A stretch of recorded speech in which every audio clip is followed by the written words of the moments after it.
Yo, what's the deal? It's Jayson Cash. Check me out on the Bootleg Kev show.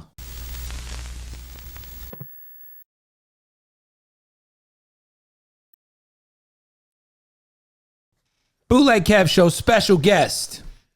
My guy just dropped his are we calling this the album or are we calling this a mixtape? Okay. Mixtape. Read the Room. Yes, sir. Your new project finally out. Man. You were on the show, I mean, I don't know, a couple of times. Obviously, it's just good to see, man, you finally got this body of work out, because I know you're sitting on like a fucking 150 songs or something. A bunch of shit that didn't even make a lot of stuff didn't make it. But yeah, man, like, how's it feel to finally get this out? Man, like, amazing. It's a very good feeling. It feels a little weird though, man, like now that people can hear the shit that we was just hearing, and I was telling the homies, like, hey, don't let nobody hear that, guard that. Right. Now everybody has access to it. So it feel a little weird, but. How difficult was it? Because you do have so much music. You've been recording so much over the last few years. How difficult was it to bring cut everything down into one project? It was easy. It was. Very easy, because most of the shit for Read the Room, like we caught a wave when we realized it was Read the Room. So a lot of that music was made like in I want to say like a 2 to 3 week span, if I'm not mistaken. Oh, shit. Or like over a course of like a month. Yeah. So do you have your stuff that you're like, yo, this is for the quote unquote debut album? Yeah. There's a song that I wanted to put on Read the Room that JFK of the Eastie Boys, he was like, he gave me like 3 calls, like, bro, take that off. Like, like. It's for the album. It was more so like it just didn't fit like the energy of like towards the end of this project. The content wise, it was perfect. Like it was something that I really wanted to say. But he was like, man, if anybody's gonna have like a I don't know moment, it's gonna be that song. Not because the song isn't right, but just for where we placing it in terms of like if people were to press play on the album from top to bottom, that might be a song that they'd be like, that might deter them from. Yeah, just because it was slower. And so we subbed that song out with Living Proof, the one with Dom Kennedy. Shout out to Dom, man. Yeah, shout out to Dom. Who shouted me out on here. Yes, he did. Yeah. I still am waiting for West Side Griselda to come out somewhere. Yeah. I sent it to Benny the Butcher. Oh yeah, I mentioned it to Benny the Butcher. I seen him at He said he's gonna get. Shit. So he said he's gonna get on it. Oh damn, I didn't know that. I mentioned it to him. I put him on FaceTime with Simba, and he was like, "I got you. Send it over. We'll see what happens." I met him at like a death row party Snoop was having, and I told him like, "Yo, I got signed off a song called West Side Griselda." So we chopped it, and it was just cool. But Simba actually, like last week, he was like, "Yo, let's shoot a video for that." So I don't know, man. So that might be on Simba's album. I don't know. It might, but yeah, Simba definitely just asked me last week to shoot a video for it. Hey man, it's about time. That song's fucking crazy. Yeah. For you, like, because I feel like there's been a lot of anticipation for you've been on Atlantic, I feel like for a while. Yeah, like going on, it'll be 2 years in July. In terms of just like, you played your music for a lot of people. Right. There's been a lot of like, damn, Jason's got some shit. Right. Whenever he gets that button pressed, do you feel like any sort of relief in terms of like finally just getting the very first thing out in terms of like, because I feel like sometimes you can overthink your first project, and I feel like it didn't feel like that was the case when you listened to this album, but do you feel any like personal relief finally getting it kind of off your chest?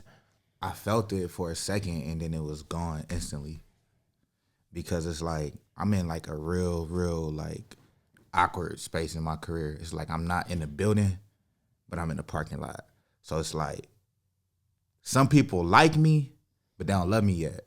So it's like I could post something on the gram today, right, and it go crazy. Then I could post something 2 days later, and nobody taps in, because it's not really like the popular cool thing to just be like, oh, we fuck with Jayson Cash yet.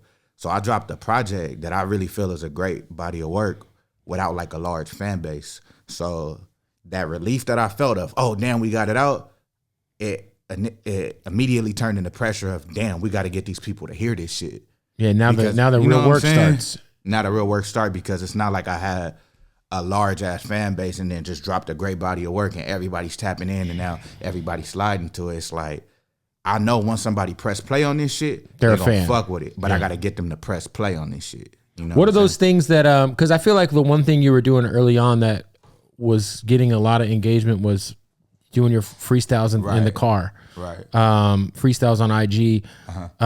What are the things like now that you feel like you need to do to try to convert just hip hop people into Jayson Cash fans? For one, like I'm not the most social. So like for one, being outside, letting them see me, like, you know, and also just engaging my whole team, because it's not like the whole Jayson Cash thing it's like a package thing. Like the Eastie Boys did the whole project. So it's like Great name. Yeah. Eastie Boys? Yeah. They from the East Side? Yeah. Oh, that's amazing. So empowering my team as well. So it's like it has to be kind of like a force as opposed to just me, because I can't just get out in the car and just rap every day. Like niggas know I can rap. So after a while, it's like, oh damn, you can rap. That's tight. Now if I can go rap something in the car, right? And it'd be like it'll do what it do.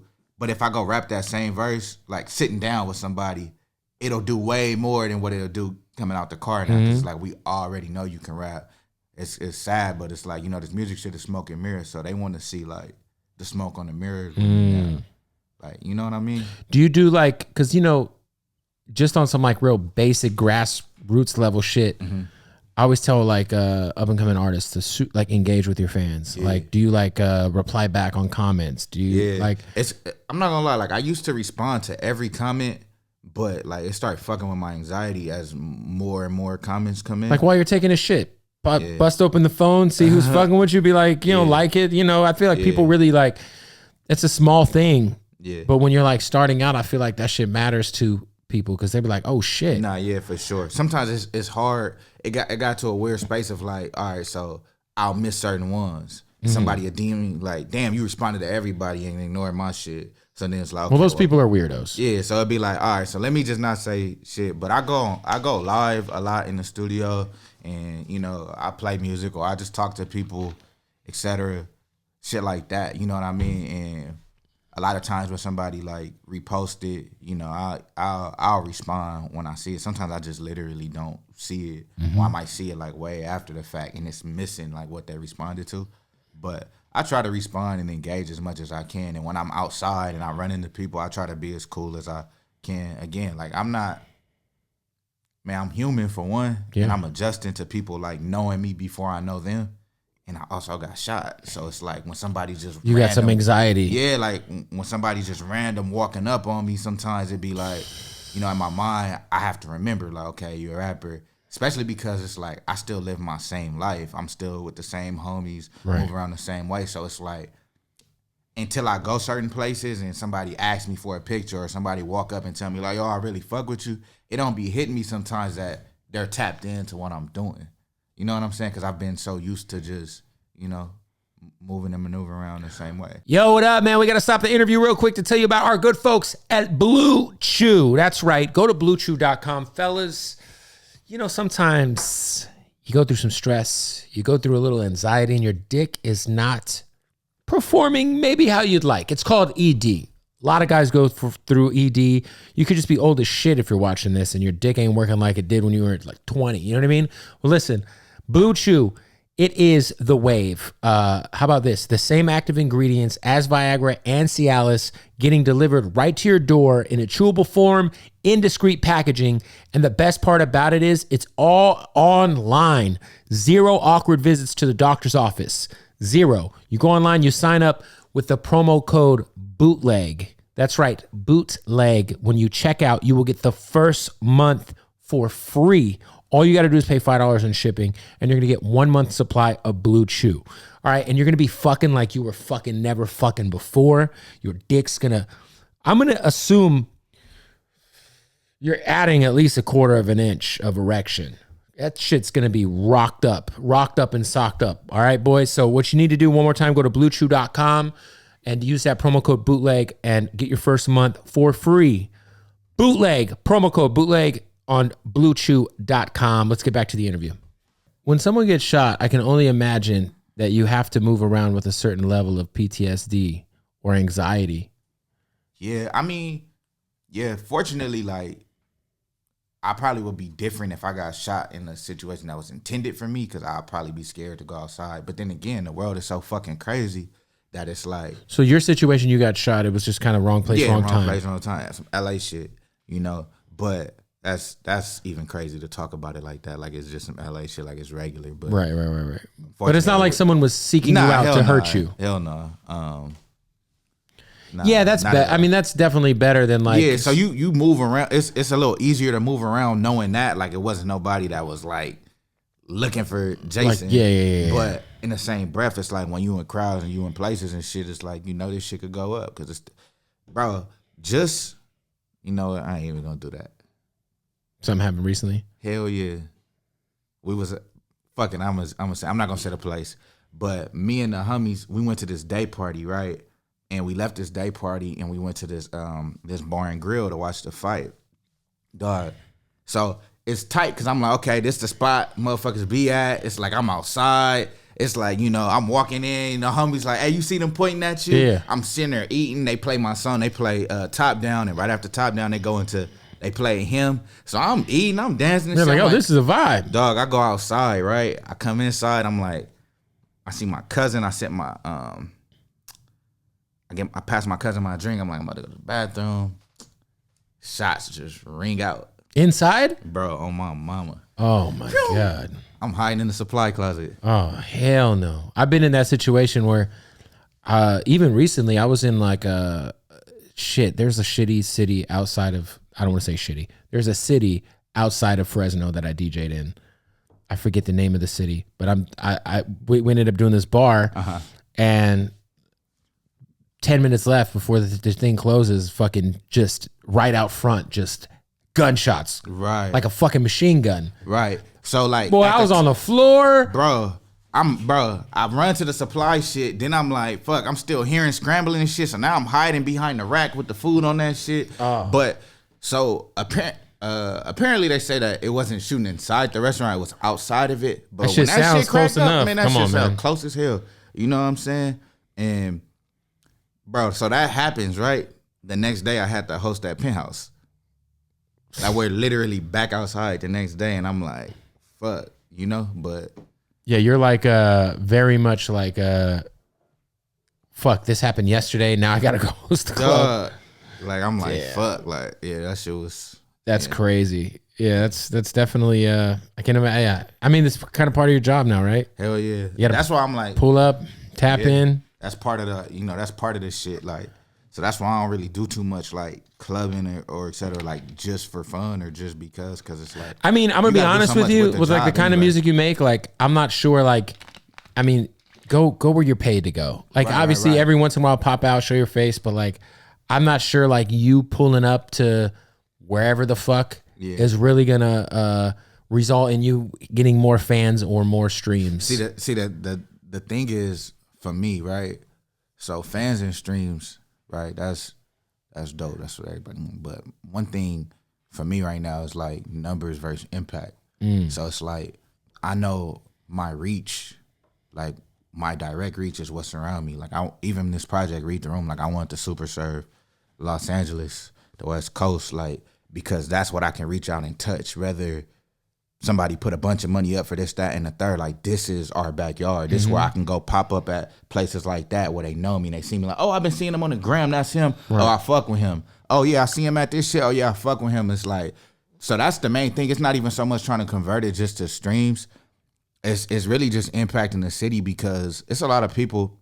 You can have a whole bunch of monthly listeners and shit and nobody give a fuck about you. Where it happens a lot. No, you definitely want to make sure the city's behind you. Yeah, so that was really my main thing. Even just don't, shout out to our guy AD. Yeah. There was a point in time where AD was at every fucking nightclub. Oh yeah. I feel like I feel like AD had stunt doubles in like 2017 and 18 because I'd be like, bro.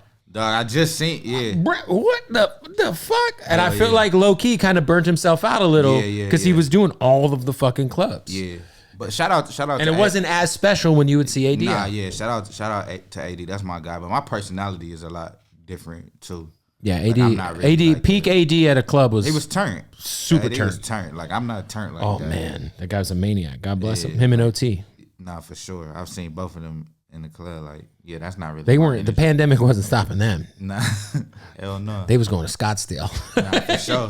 But nah, yeah, that's not really my energy. And like you said, outside of like Top Down and shit like that, like my music, that ain't really like right. the place for it anyway. What is like in your opinion, in terms of just like because I feel like, LA as a whole is probably in its best position it's been in since, I don't know, the 90s. Depend who you ask. I mean, look, Kendrick just dropped. Yeah. If we're talking about everybody from like yourself to Baby Stone Gorillas to, I mean, we could go on and on and on. Right. Blast. I mean, I just think, I also feel like there's a bit more of moving together as much as possible. Yeah. Obviously, politics get in the way a lot of that, but in terms of like some of the younger cats, like it feels like there's somewhat a unified front, even if they're, not like super close. It feels like everyone's, for the most part, kind of moving in the right direction. How do you feel? I was explaining this to somebody the other day. It's like, what a lot of people don't know is a lot of us know each other. Mm-hmm. Like, already knew each other before shit was cracking. Like, I knew Kalen when his name was Young K. Right. I knew Blast. You knew Blast way back when it wasn't an X in his name. You know what I'm saying? Like, a lot of us know each other like that, or been seeing each other move around. So it's like, it's almost like once you get in the club and you see somebody it's like, oh, what's the deal, bro? Let's have a drink because we all in the club. Mm-hmm. Once you in the club, then we can function. You know what I'm saying? But you still have to get in the club. So once you in there, you can move around. And that's why, in my opinion, why it seems like there's that unity or camaraderie, because again, like I said, a lot of us know each other. Like Bino, I don't go far back with Bino, but a couple years ago, Blast was doing a show with Bino, and I met Bino like that. Yeah. So I met Bino a couple years before I had music out, but that's from, he knew my boy. So even if we don't all know each other like personally like that, we know somebody that know each other, and it kind of link that way. So I feel like that's probably why it seems that way. I saw you linked up with Dre of the Doctor sort. You funny. I mean, is there another Dre? I worked with Cool and Dre also. Oh, so. There's Cool and Dre. Yeah.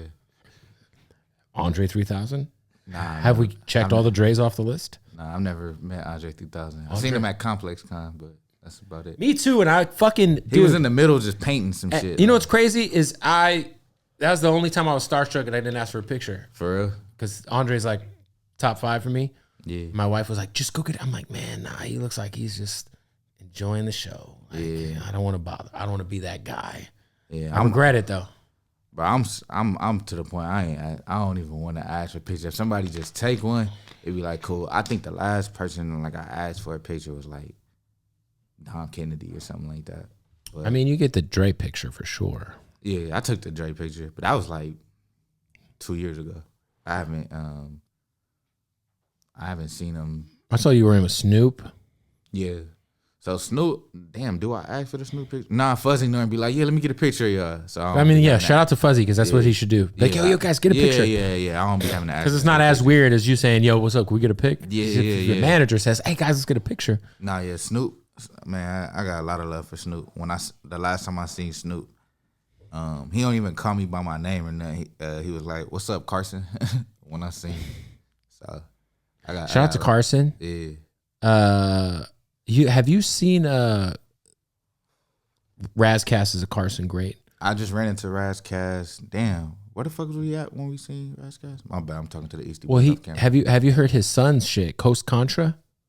Oh, I didn't know that was his son. Yeah, the two twins in the group are. Damn, they went viral with this shit. So those two twins, two of the four are the twins are Razcast's sons. Oh, that's dope. Which is fucking crazy. Damn, where the fuck did I run into Razcast at?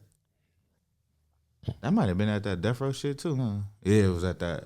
Shout out I did this freestyle battle in Carson like some years back and won like a $500 cash prize, and like Razcast is the one that paid the price to me. Who else is from Carson? Is Booyah Tribe from out there? Yeah. Booyah Tribe.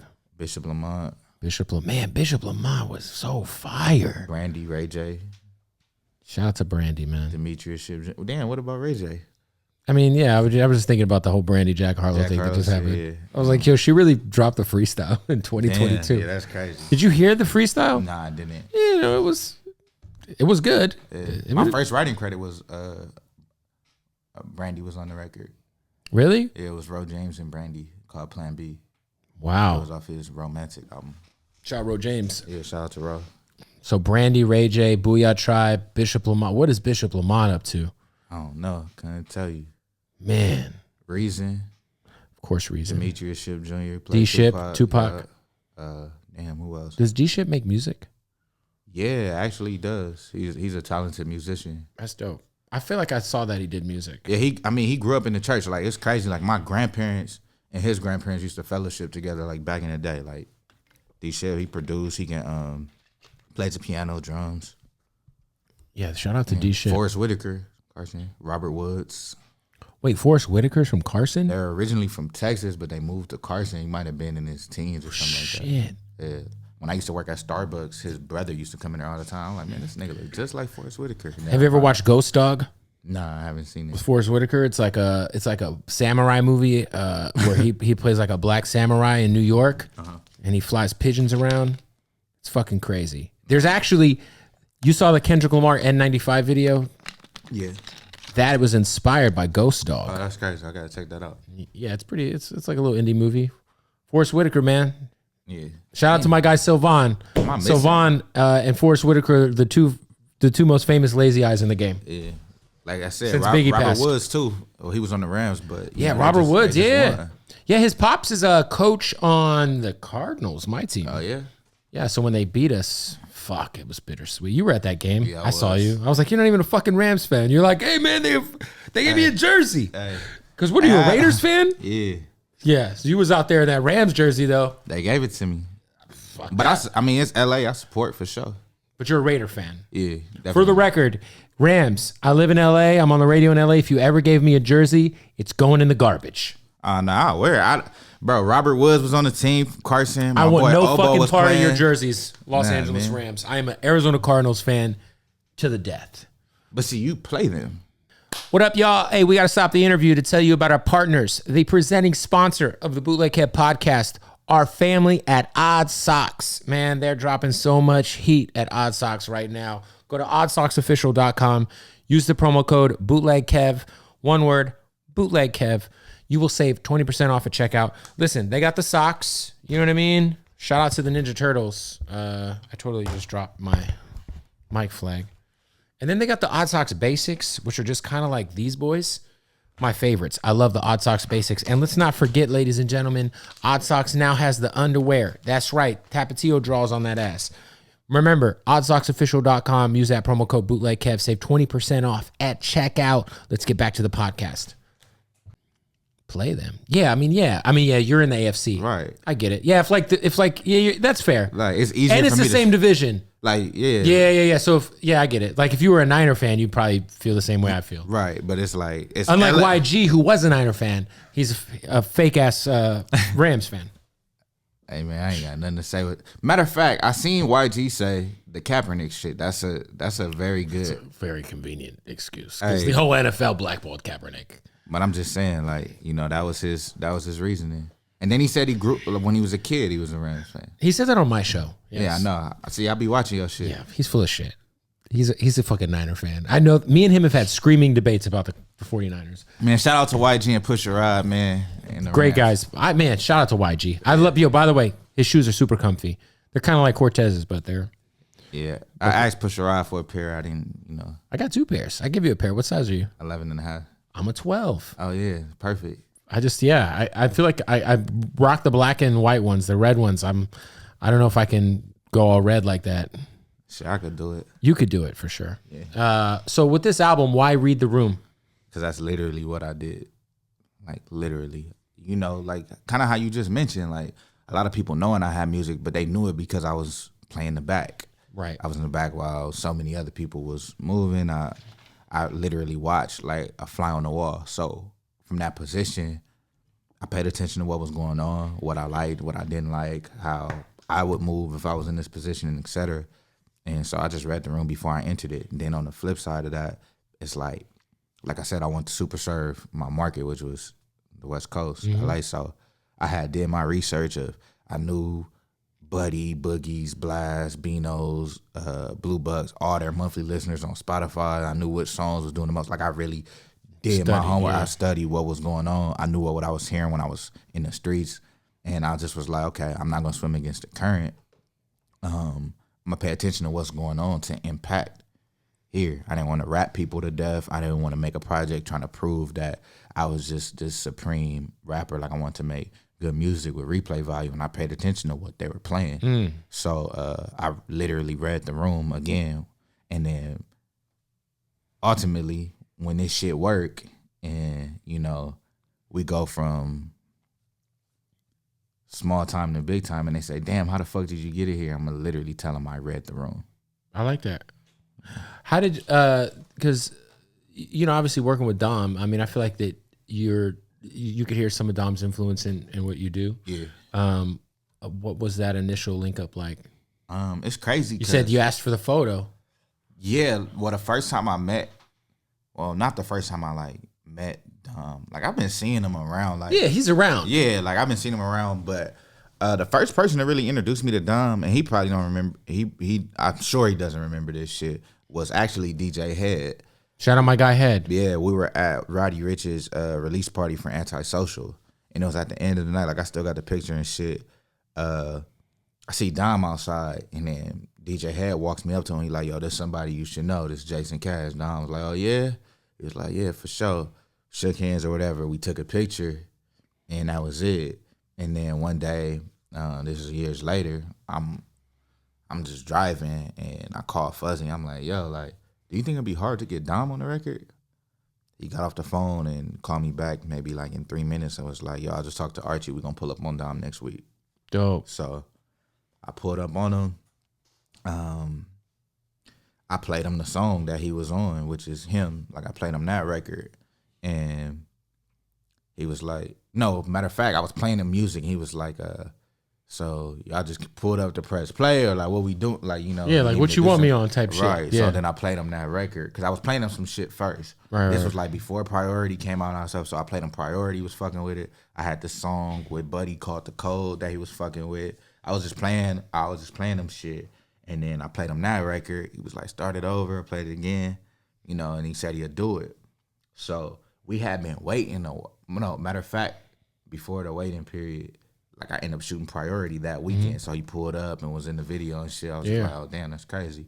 But we had been waiting for the verse for a little second. And so I thought maybe he wasn't fucking with the song. So that song, I knew he fucked with the Buddy record. So I was like, I took my second verse off and was like, I sent it to him like, yo, if this one fits you more, like maybe you can jump on this record. He was like, oh, I already did the verse. He was like, I'll send it to you in a second. Sent it to me, boom. So we tripping, like, damn, we got the Dom verse. That's crazy, right? And this, at the time, the project is still, it's not called Read the Room or anything like that. But we've caught that groove of the sound, of the sound of what we doing. And so he sends the record back, right? And now it's getting time to, like, you know, wrap my project up and shit. So I asked him, can I drop the song? He was like, yeah, it's all good. But he was like, my hard drive crashed or something like that.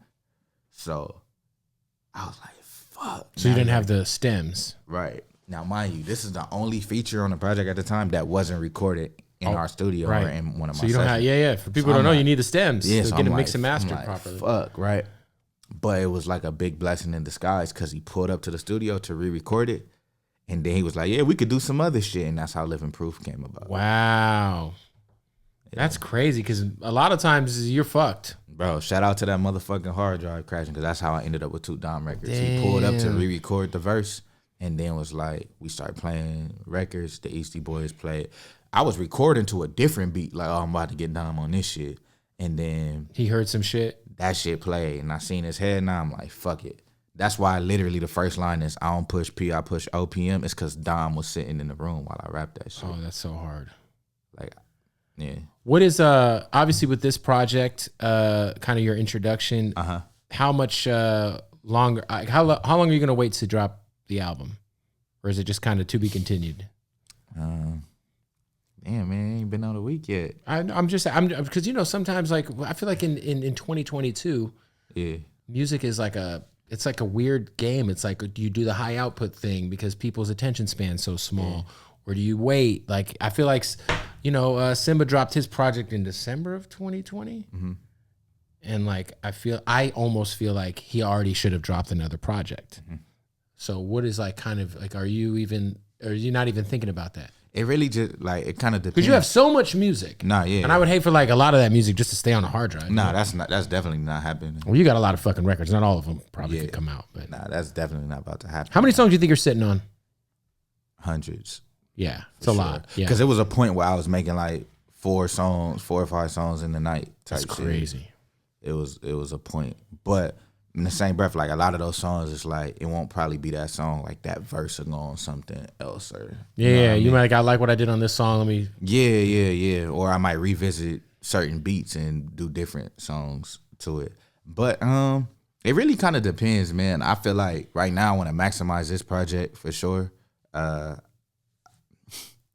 It depends, bro, because like look at After Blast with No Love Lost. Like he had time, but he dropped music in between, but it was like maybe like 2 years before he dropped another project. Yeah, he had did the deluxe. Yeah, he did the deluxe, and then he did the 3-pack with the Russ record. The Russ record, the Tiger record, right? The Russ record and the Draco record, a 2-pack. I'm sorry. And then a couple other singles, but then he was on so many other people's songs and stuff too. So it just really depends. Like I was literally play it by ear. To a degree, but I really want to be proactive as opposed to reactive. So I have shit in mind for sure. If I had to double back again this year, I could for sure, for sure. But again, I'm really like intentional. Like I don't want to miss either. Right. I really feel like Read the Room is a project you can literally play from top to bottom. Like I did this poll yesterday asking people what their favorite song, and it was like the dopest thing was so many people said different songs. So it was just like a testament of like the project, the strength of the project, strength of the track list. And it also showed me that they really listened to the whole shit. That's dope, because if you only have like everyone voting on one song, that's like, okay, well, but if it's kind of spread out, you're like, oh shit, we really got something here. And the dopest part is like, I mean, some people said it, but not a lot of people said the song that's actually my favorite song. So it's just like, what's your favorite song? I Don't Care. That's my favorite song. And after I Don't Care is If I Do. Because sometimes you'll be like, when you talk to someone on their album, they're like, it changes every day. Nah. I Don't Care has been my favorite song it's been my favorite song since I made it. If I Do is like my favorite song in there where I'm rapping. So that's kind of like how I like tear it off. But my favorite overall song is I Don't Care. I feel like the most before I probably the song that's the most, I don't even want to say the most significant to me, because my outro Same is very, very, very much significant. I'm really talking about my life and all that shit. But Selfish is what made this project Read the Room. We were in the studio and they were playing me beats, and I just was like, man, don't play me the Jayson Cash pack. Right. Play me the shit you play for everybody else when you giving them a bank. Like, give me that. Right. Like, don't box me into the rap shit. Like, I just got to rap. And I made Selfish that night, and we caught a vibe. And after that, it was just like, it was like, oh, this is the direction. If it was no Selfish, I wouldn't have made I Don't Care. I wouldn't have made, a lot of this shit. I wouldn't have made Living Proof. I wouldn't have made the record with Kaylin. Right. Like, all that came after Selfish, which is like, it would be like, I wouldn't call it my favorite, but I feel like I love that one in a different way. Yeah, because it means a lot. It birthed the project, birthed the sound of the project. Yeah, it means a whole lot to me. Well, Read the Room is out. Yes, sir. Go run that shit up. Hell yeah, play that shit. How many videos you got in the can for this? And I dropped 3. Well, technically 4 because priority, but I definitely got some records that I want to shoot. There it is, like, man. It's a few. I appreciate you pulling up, brother. Nah, thanks for having me, bro. Yes, sir. Yes, sir. I want them shoes too. I got you. Don't be telling me you're gonna give me some shit. I got you. And I got the XL for you. I need the. Well, I gotta put them on the spot. He brought me a large. He's like, yo, I've been seeing you working out. Because I seen him working out, right? But he was capping on the internet. I just eat it like shit. Oh. Dude, I had pizza all weekend. Oh, Jesus. Yeah. Shout out to my wife's Mexican cooking. It's amazing. Damn, she making homemade pizzas? No. She made me chilaquiles 3 breakfasts in a row Memorial Day weekend. Oh, shit.